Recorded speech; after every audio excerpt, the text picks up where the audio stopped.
Звертаюсь до усіх українців всюди, де ми є. Робіть усе для захисту нашої держави, для порятунку нашого народу. Боріться, воюйте і допомагайте. Гоніть цих рабів, гоніть окупантів, щоб Україна жила. І ми всі разом з нею, вільна і мирна, яку ми так любимо. Ukrainian President Zelensky telling his people to do everything they can in the war effort to protect their country. But it's not just the president leading the war effort. It's also his wife.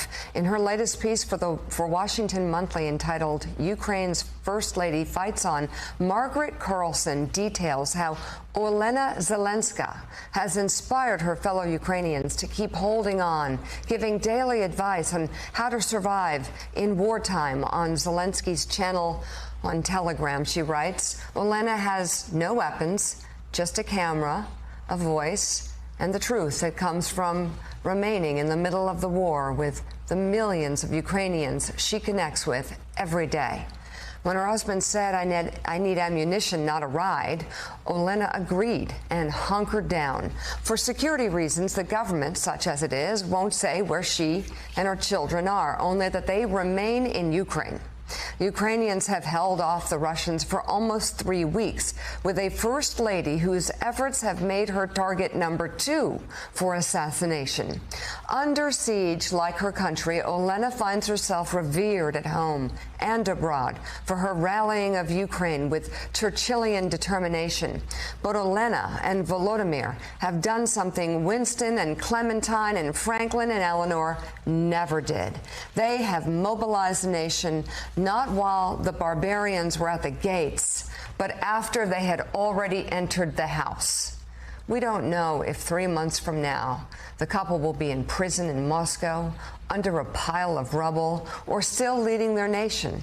Olena is convinced and convincing that it will be the last one. Willie, it's remarkable what has happened to this family over the past month.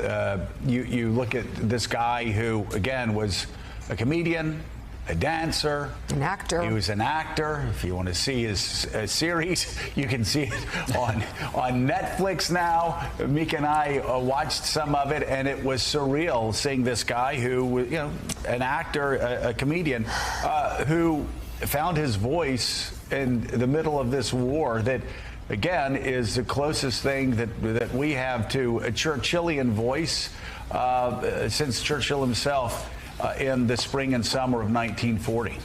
Yeah, it's been extraordinary to watch. Obviously, I think most Americans came to know the name Zelensky because of President Trump's first impeachment with that infamous phone call. And now in this time of crisis for his country, and this time he's being attacked, at the time civilians are fleeing over the border into Poland, they're being killed inside hospitals and theaters.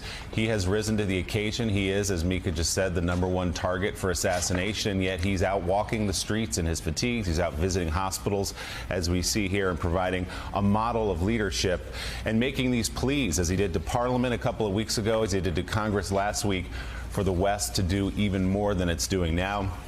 Showing his gratitude, tailoring those speeches specifically to the audiences in the rooms, talking about Churchill with the Parliament, then talking about 9/11 with the American Congress, and asking for a no-fly zone, for example, something the United States has said it will not do yet. But yeah, he really has been a model of leadership right now. Hey, thanks so much for watching our YouTube channel. You can follow up on today's top stories and breaking news, or catch up on your favorite MSNBC shows all in one place. Download the NBC News app today.